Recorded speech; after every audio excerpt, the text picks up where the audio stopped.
Well, hello and welcome back to Principles of Accounting 2. I am still your host, Dr. B, and we have made it all the way to week 12 of the spring 2023 semester here at UDC. And today we're going to be talking about making decisions using relevant costing information.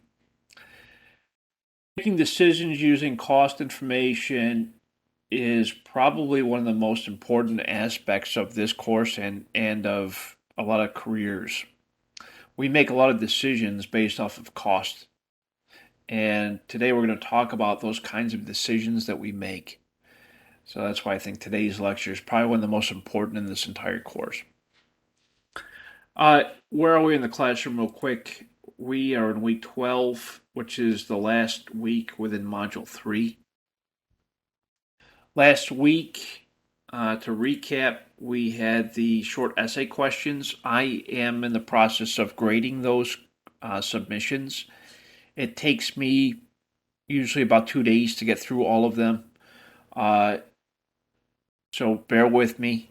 I apologize for the delay. It takes a little bit of time to manually grade and read everything and provide feedback. So it takes some time. So bear with me.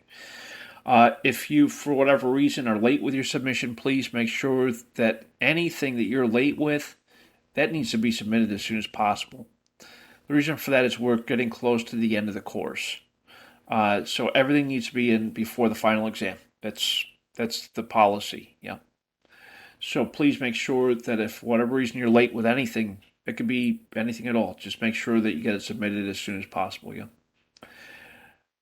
To accompany our decision-making conversation, you'll have a chapter 25 homework assignment, which is due this Sunday night. Strongly recommend that you use the class time during Thursday to complete that work. So let's go ahead and talk about decision making using costing information.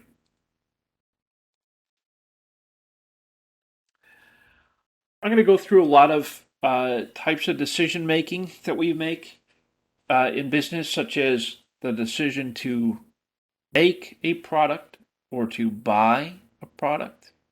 So the make or buy decision. A decision to sell a product as it is or process it further. We'll look at things called sales mix, looking at different products that we sell, how to optimize the sales mix, decide whether to eliminate a segment of a business, the decision to keep or replace. It's always interesting. I'll use a personal example for that one.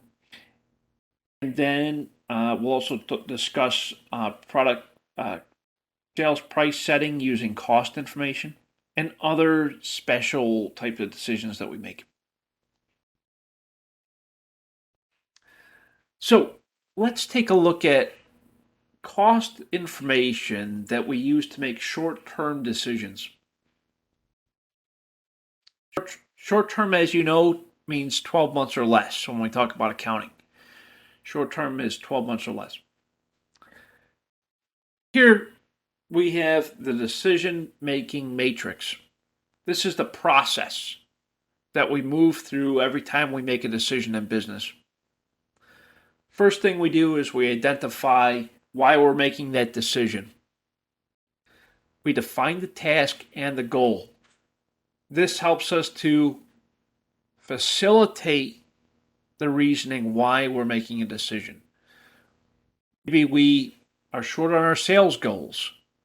How do we increase our sales? We need to make a decision. Okay, so we define the task and the goal. Second thing we do is we identify the alternative courses of action. What I mean by this is we identify options. We select one of those options. We call those alternatives. The third step of the process is to collect all the relevant information. This usually involves all of the costs associated with each option. Okay, cost everything out. Identify the cost for each alternative.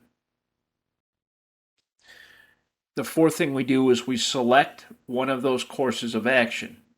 The selection process isn't always based on cost, but that is a large deciding factor. And after we've made a decision, based on the alternative courses of action, we analyze and assess that decision. Did we make the right decision or not? A lot of this is really similar to when we talked about that concept called a balanced scorecard approach. Very similar. We use a lot of that same type of information. So, now that we understand the approach to decision making, let's take a look at the types of costs and benefits that we take into consideration before making a decision. We look at the costs that are applicable to a specific decision. We look at the cost for each alternative. We identify costs that could be avoidable. Look at the future costs associated with each decision or each alternative before we make a decision between two or more alternatives. There are three costs. The three types of costs that we consider. One is called a sunk cost. There's out-of-pocket cost, and the third is the opportunity cost. Sunk costs are costs that are associated before the decision was made. Sunk costs are not relevant to decision making. Sunk costs are not relevant to decision making. We'll talk more about this here in a second. Out-of-pocket costs are costs associated with paying for one of those decisions, paying for one of those selections. Yeah. Oftentimes paying for things like repairs. The third type of cost is opportunity costs. These are the costs that are foregone. Opportunity costs are the costs that are foregone. We'll talk more about this. Sunk costs. Sunk costs are results of past decisions that cannot be changed and don't have a bearing on future decisions. Sunk costs are considered to be irrelevant in this future decision making. Out-of-pocket costs associated with paying out of pocket. These are very relevant to making the decision in the future. Include things like original purchase price, future maintenance expenses, warranty costs, etc. The third type of cost is opportunity costs. These are costs foregone, I should say, Costs foregone. It's the cost of the opportunity that we did not select. Also relevant to the decision-making process. We need to consider out-of-pocket costs and opportunity costs when making a future decision.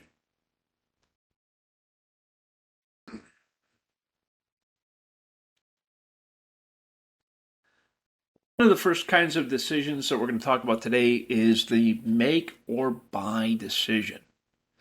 This comes up a lot of times in manufacturing businesses where we make a decision whether to make a specific part or component or do we buy it. It's a tough decision. It's not an easy one. Do we make it or do we buy it? Make or buy decision. It's very imperative. When we think about the make or buy decision, we need to take into consideration the cost of direct materials, direct labor, and incremental factory overhead. These are the costs associated, as you know, with making a product. Direct materials, direct labor, and incremental factory overhead. We should not use the predetermined factory overhead rate in making a make or buy decision.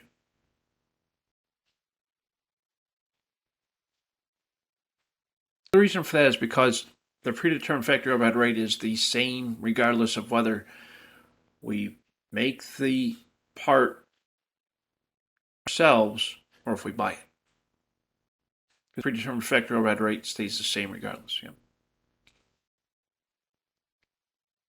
Here we have an example.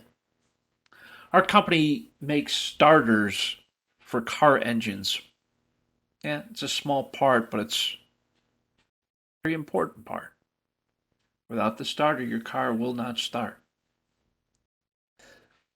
417. We make this part for the starter. We assign an overhead of 100% direct labor cost. We have some information. Direct materials to make part 417 at 45 cents. The direct labor is 50 cents. Earlier we said that the factory overhead rate is 100% of direct labor cost.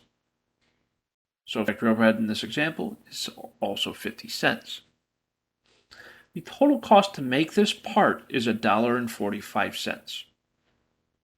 So now we have the information, the cost it takes to make this part for the starter.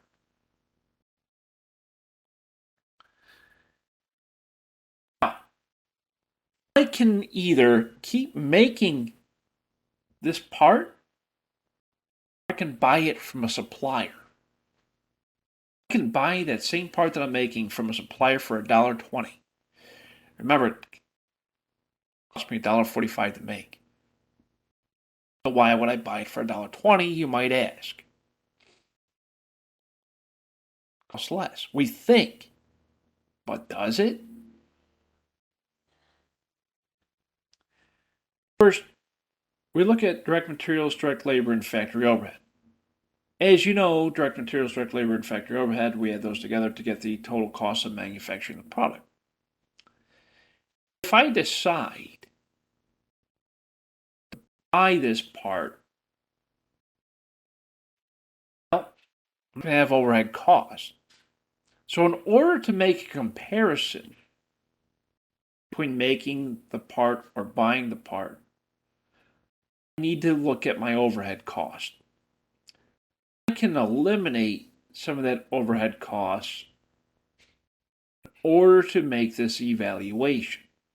The reason why I do that is because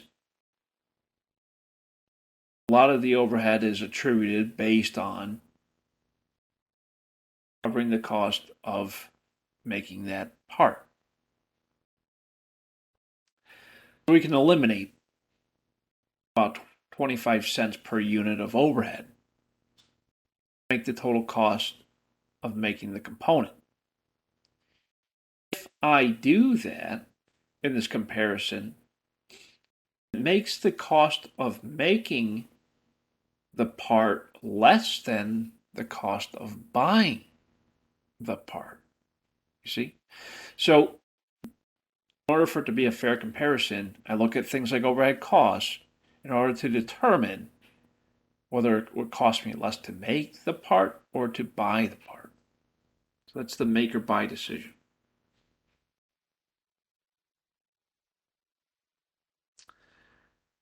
We always go with the whatever costs less, right? Typically. Here's another decision: to sell or to process further. The example I'm going to give for sell or process further.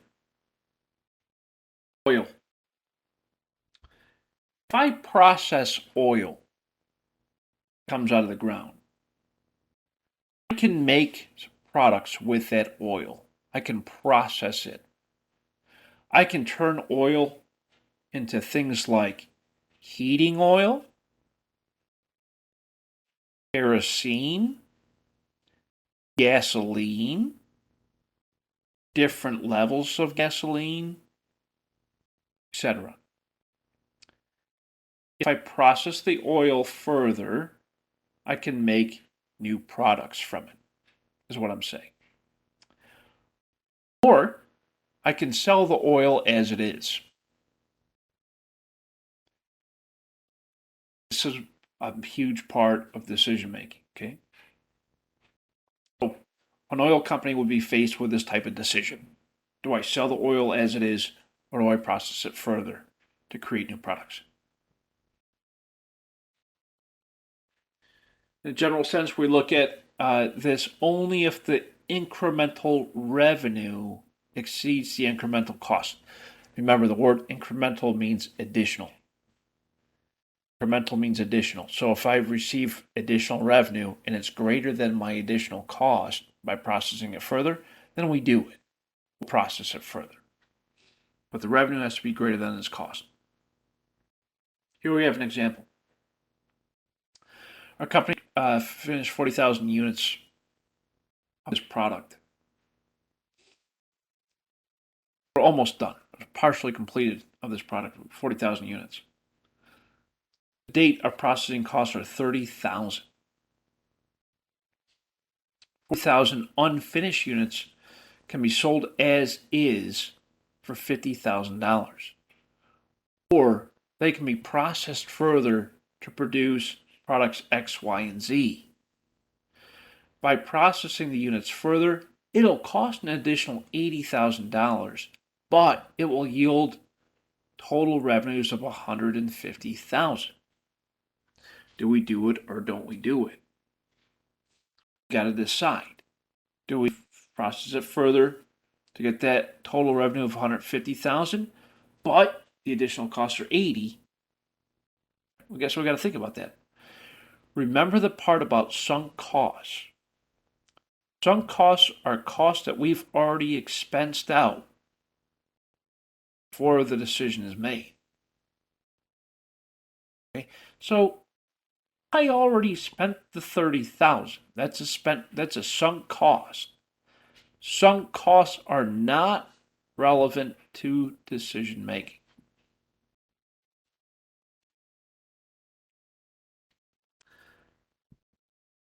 So if I sell it as is, it's 50,000. Excellent, great. If I process it further, I can get 150,000, but it costs me an additional 80,000. That would give me an incremental income of 70. Remember the rule about sunk costs. Sunk costs are not relevant to decision making. So we don't take into consideration that 30,000 we already spent. So in this example, my incremental income would be higher if I process it further. So I'm going to process it further.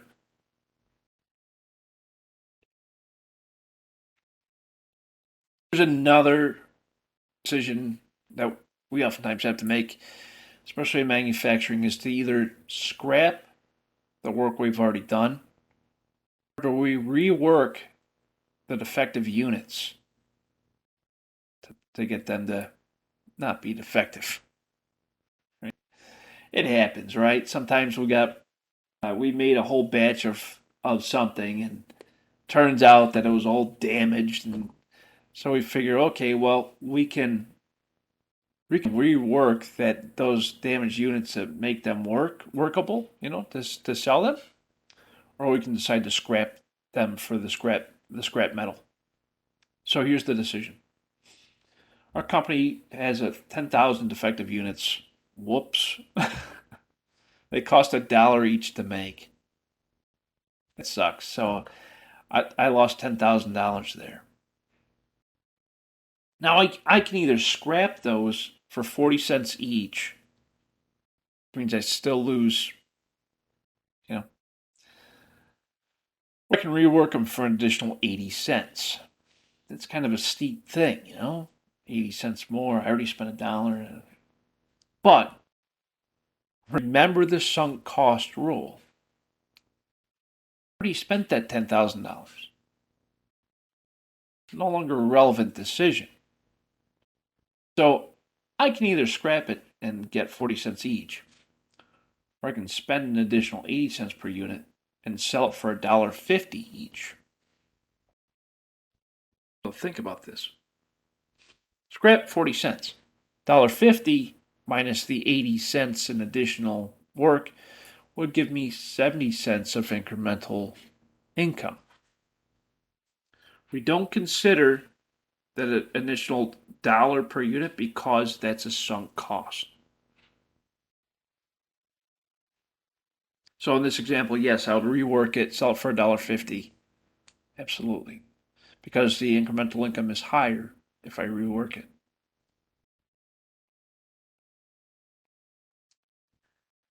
Sales mix. Sales mix is something that we need to take into consideration when the company sells more than one type of product. More than one type of product. Example would be we manufacture cell phones, batteries, semiconductor units, computers, televisions, and a lot of different products. Samsung. Okay. Televisions, computers, cell phones, other electronics. Yep. That's the sales mix for Samsung. Different products, some are likely to be more profitable than others. The company makes a huge profit on TVs, not so much on cell phones. Management looks at things like how do we make more profit on our products through sales. If our production facilities or other facilities are limited, that means we'll produce more of one product over another. In that case, we look at management to identify the most profitable combination. I know that Samsung sells TVs pretty good at a great profit. The cell phones, not so much, but they sell a lot of them.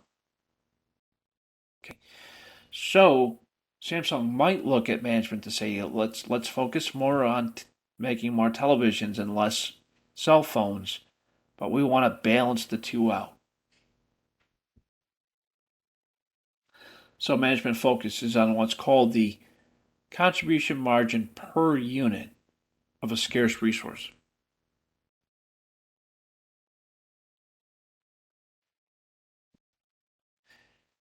Here's how we do that. We have an example of a company that makes two different products, A and B. We use the same exact machines to make both products. Here are the sales prices and variable costs. We sell the product A for $5 and product B for $7.50.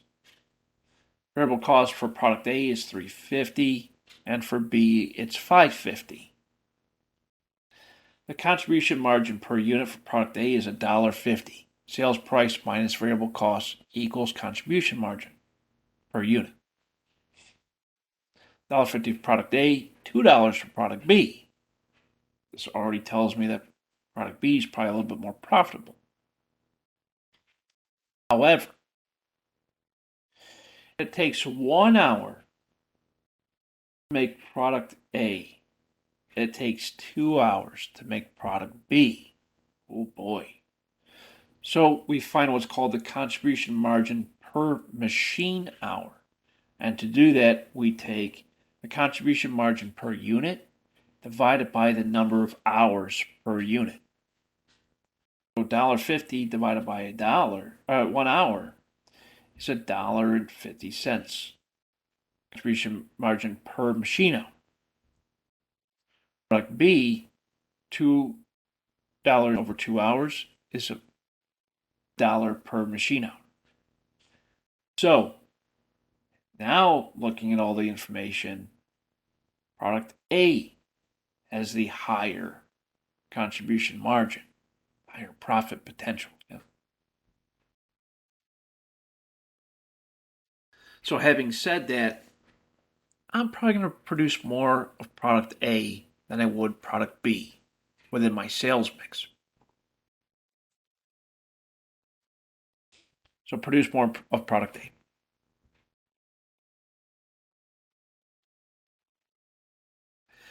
Sometimes in business, we have to make a decision to stop making something because it doesn't sell very well, okay? This happens from time to time. Here's an example. There's a real example of this. Peloton. Relatively new in the world of making fitness equipment. It's all high tech, Peloton.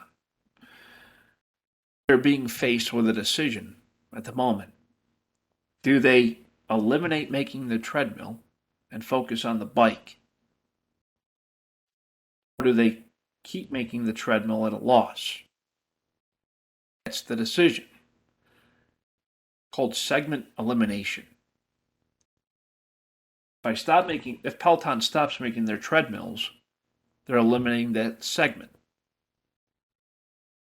So let's take a look at this type of information that we need to make this kind of decision. A segment could be a candidate for elimination if the revenue is less than its avoidable expenses. The word avoidable expenses means that the company can not incur those expenses if it eliminates a segment. In other words, if Peloton wouldn't have to pay sales commissions for the treadmills if they stop selling the treadmills. Sales commissions are an avoidable expense. I don't have to pay sales commissions if I stop selling the product. Sales commissions is an avoidable expense. However, there are also unavoidable expenses that we need to take into consideration. I still need to take care of the depreciation expense on the factory and on the equipment. The expense is still there. It's not going anywhere. The factory overhead is still there. It's not going anywhere. Just because I'm not making that same product doesn't mean I still don't have to pay my utilities, pay my rent, pay my depreciation, right? Those expenses are still there. Those are unavoidable expenses.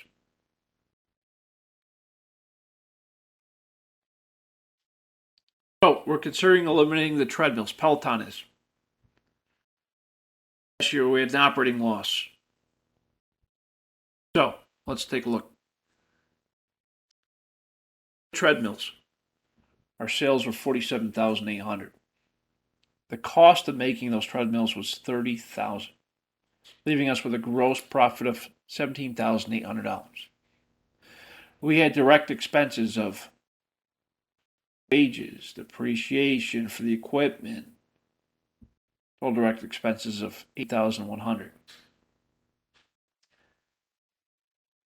which total contribution to overhead was $9,700. Then I had indirect expenses of rent, advertising, insurance, office department expenses, purchasing department expenses, etc. Total indirect expenses of $10,200. That gave me an operating loss for the treadmills of $500. That's bad, okay? That's bad. Yeah. Made a loss. So Peloton needs to make a decision. Do I stop selling the treadmills or I just let it go? And hopefully we'll sell more. Well, we need to separate the avoidable expenses from the unavoidable expenses. Avoidable expenses are the expenses that I will not incur if I stop selling it. I won't have cost of goods sold if I stop selling it. So, avoidable expenses are cost of goods sold, the wages associated with making this treadmills, advertising the treadmills, insuring the treadmills, part of the office expenses, part of the purchasing expenses. My total unavoidable expenses are $41,800. I'm still going to incur depreciation on the equipment. I can avoid that. I still got to pay the rent and utilities. I still have to pay some insurance. I still have to pay some office expenses and purchasing expenses. Total unavoidable expenses are $6,500. So the question is, do I stop selling the treadmills or not? Peloton needs to make this decision. So we take the sales minus the avoidable expenses. This will lead to a decrease in the total income of $6,000. That's not good. Okay. Segment is a candidate for elimination if its revenues are less than the avoidable expenses. In this case, my sales are greater than the avoidable expenses, so we will keep making treadmills, even if it results in an operating loss. Because that operating loss is still going to be less of a loss than it would be if I stopped making them. See? Sometimes these decisions are very important. Looking at you, Peloton, I'm looking at you. Do we keep or replace? This is where my personal story comes into play. So, long time ago, I'm sure I told you all this probably more than once. I used to be in the hotel business. I was a financial controller in my previous life. And in that role, one of the things I was responsible for was making sure that the hotel operated correctly. It was a very large hotel, 20 floors, over 700 guest rooms, 30,000 square feet of banquet space. Big hotel. Okay. So one summer, a small problem. The chief engineer in charge of maintenance comes to me and says, "Well, Dr. B, I got a problem. The chiller on the roof that controls all of the air conditioning for the whole building about to break." He says, "Well, what do you mean?" He says, "Well, chiller's 30 years old.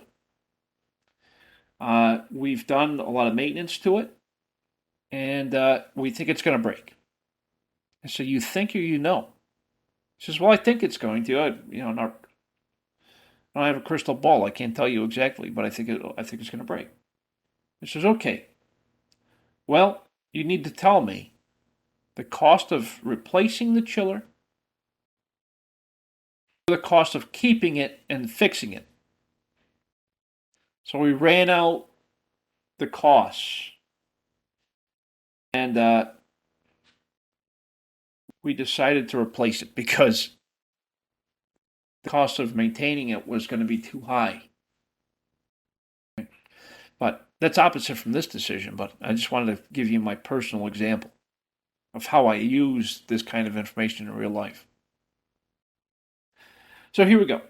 Back to our company that makes the starters for the cars, Part 417. We assign overhead 100% of direct labor costs. We talked about that before. We have the following information.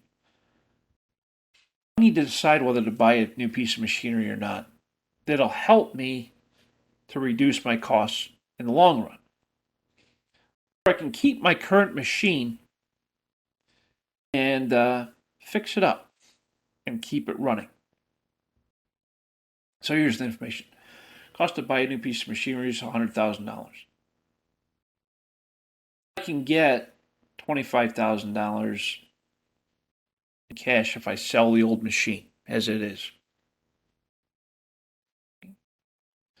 The process will lead to a reduction in the variable manufacturing cost of $72,000. So, This also means that I will have a reduced net income of $3,000. Oh, not good. Right. So, based off of this information, I would not do it because of that reduced net income. If the reduction in variable cost, manufacturing cost, is greater than the net cost to buy the machine, we don't do it.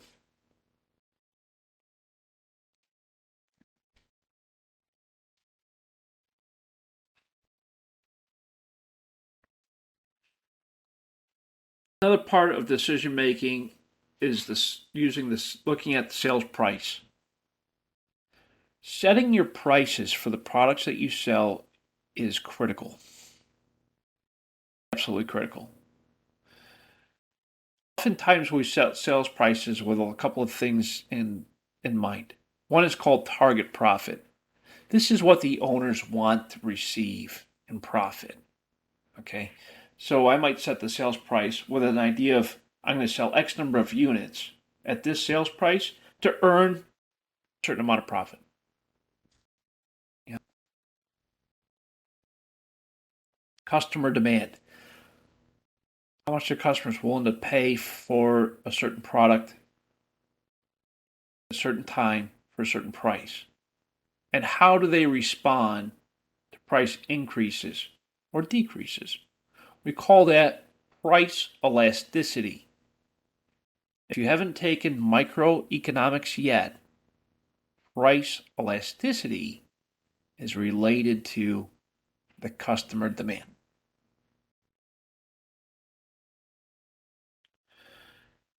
Competition. I might set my sales price based off of what my competitors are doing. No?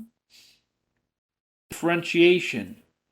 I like to be unique and set my sales price at very unique prices. Stand out. Yeah, differentiation. I might set my sales price based off of the product life cycle. I set my sales price high when I first introduce it to the market. As the time goes by, I know it's not going to sell very well because it's older. So I'm going to reduce my sales price until it reaches the end of its useful life. And that'll create a new product.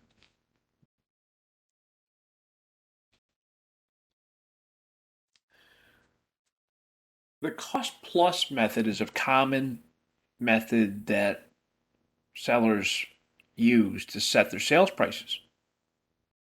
Cost plus takes the cost of manufacturing the product, we add in markup. Pretty straightforward, right? Cost plus. The plus is the markup. It's the cost of manufacturing the product plus the desired profit on the product.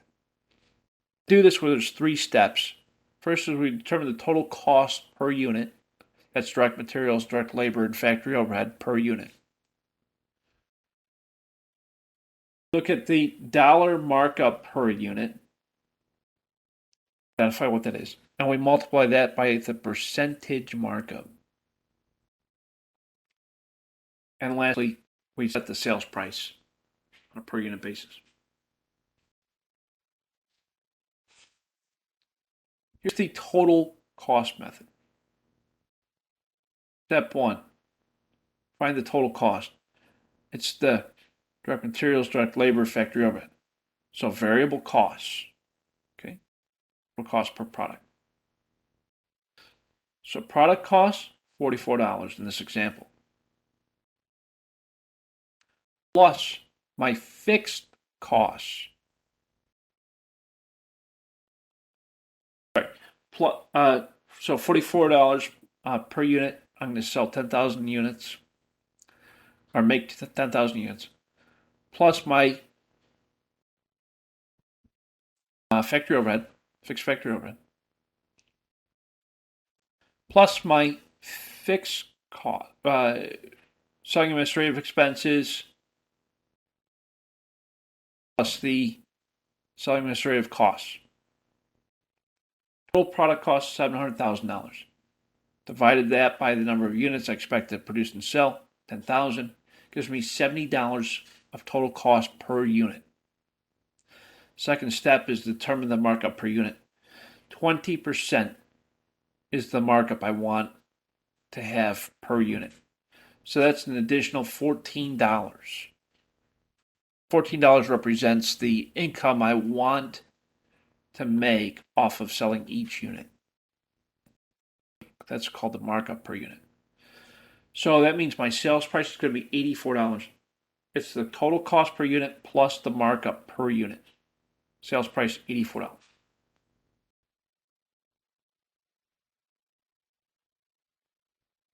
Another method of setting the sales price is called the target costing method.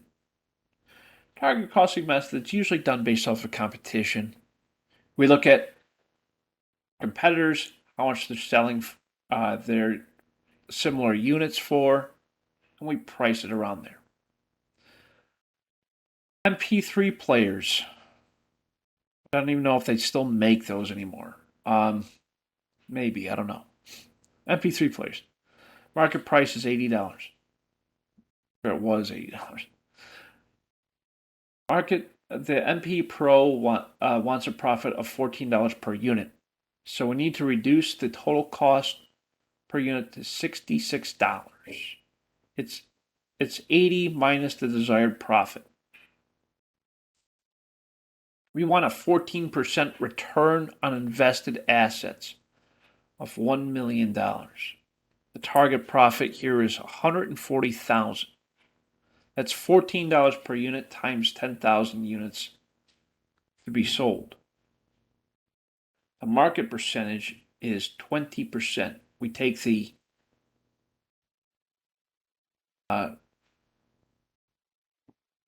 margin per unit divided by the sales price.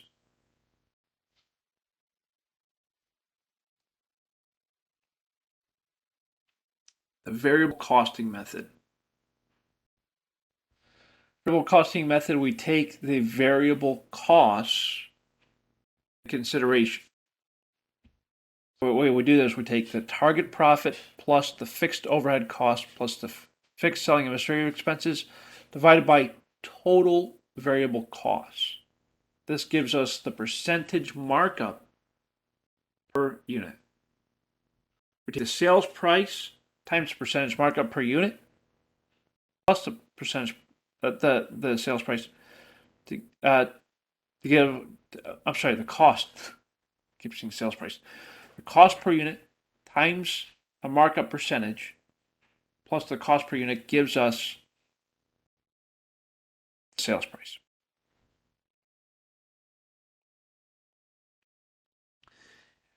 And of course, there's other pricing methods that sellers take into consideration when setting their sales price, like value-based pricing. What's the value of that piece of machinery that you're trying to sell or whatever. Auction-based pricing, where there's a minimum bid and it goes up from there. And then, of course, there's dynamic pricing, or also known as surge pricing. It's based off of market conditions and the customer demand.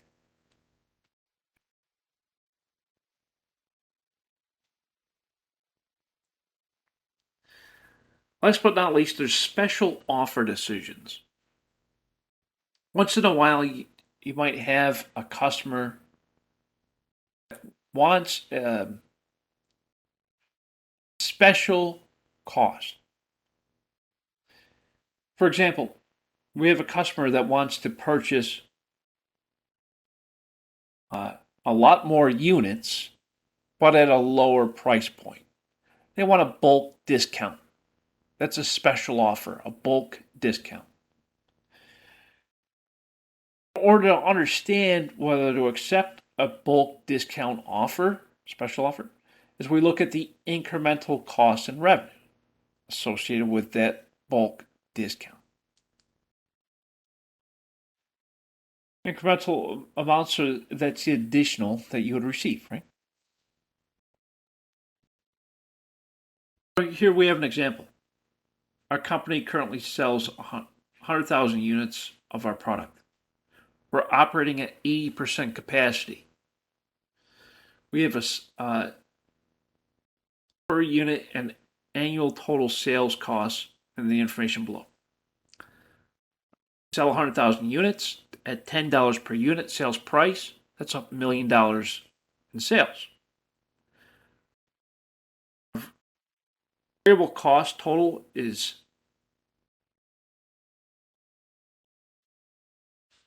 $150,000 direct materials, $220,000 in direct labor, and variable overhead of $50,000. Then we have selling expenses of $140,000, giving us a contribution margin of $240,000. That's your sales minus all your variable costs. Then we subtract out our fixed costs, fixed overhead rate, selling expenses, giving us an operating income of $1 per unit, or $100,000 in sales. Now we have a customer that wants a bulk discount. A buyer that wants to buy 10,000 units at $8.50. That's $1.50 less than our current sales price. Low offer, but we're thinking about doing it. Should we do it? Well, we have to run it out. If I sell for $8.50, that's 10,000 units. Gives me a contribution margin of $2.10 per unit. Won't include the fixed overhead because the fixed overhead, I'm going to have to pay that even if I didn't accept this offer. It's a sunk cost. Administrative expenses 10 cents, giving operating income of $2 per unit. Yes, I will accept that offer.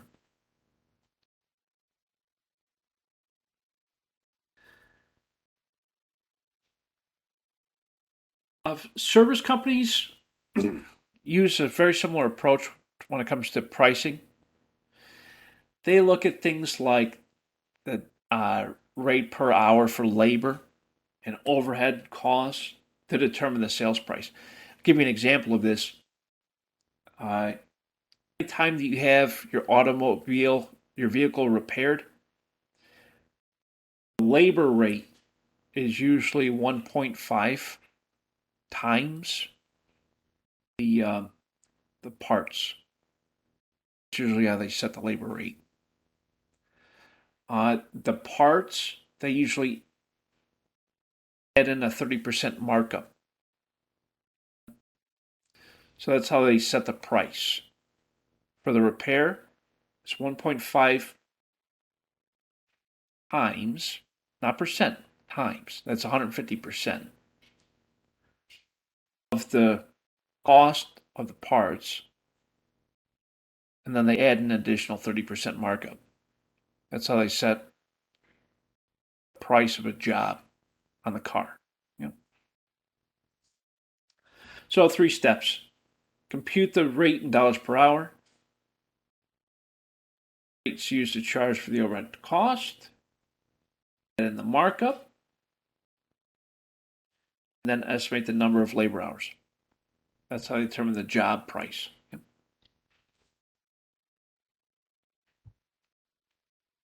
Another method that they use is called time and materials pricing. It's kind of like what I just described with the automobile example. Rate per hour, direct labor hour. And then we add in the markup for the materials. And then we estimate the job based off the number of hours it takes, plus the cost of the materials. And we add in the markup. And my friends, is the end of our discussion on decision making using cost information. Are there any comments, questions at all? Concerns? Did we do okay? Anything at all? You still awake? Hopefully. Yes, no, maybe? Did we do okay?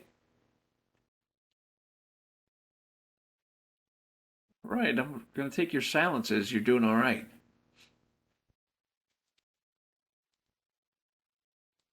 Okay. Well, uh, as a reminder, where we are in the classroom. Here in week 12, just talked about our conversation on decision making using cost information. You have your chapter 25 homework assignment to complete. Please make sure that that is done on time by Sunday night. Uh, I recommend that you take the time on Thursday to complete that assignment. Please make sure that if for whatever reason you're behind on anything, you forgot to submit something, whatever, please get it done. Get it done as soon as you can, because we are approaching the end of this course, and the university policy is that all of your work needs to be completed before the final exam. And we're almost there. So please make sure that all of your late work is completed if you have any. Other than that, please try to complete this homework assignment by Sunday night at the latest. Recommend that you do it Thursday during class time. With that, are there any comments, questions, or concerns? All okay. All right. Well, having said that, thank you all so much for your time today. Appreciate all of you. Keep up the hard work. If you need anything, you can email me, call me, set up office hours. I'm here for you all the time. And please remember to stay safe, wash your hands, do the right things, and I'll see you all again next time. Thank you so much for your time today. I appreciate all of you. Have a wonderful night. Thank you. Bye-bye.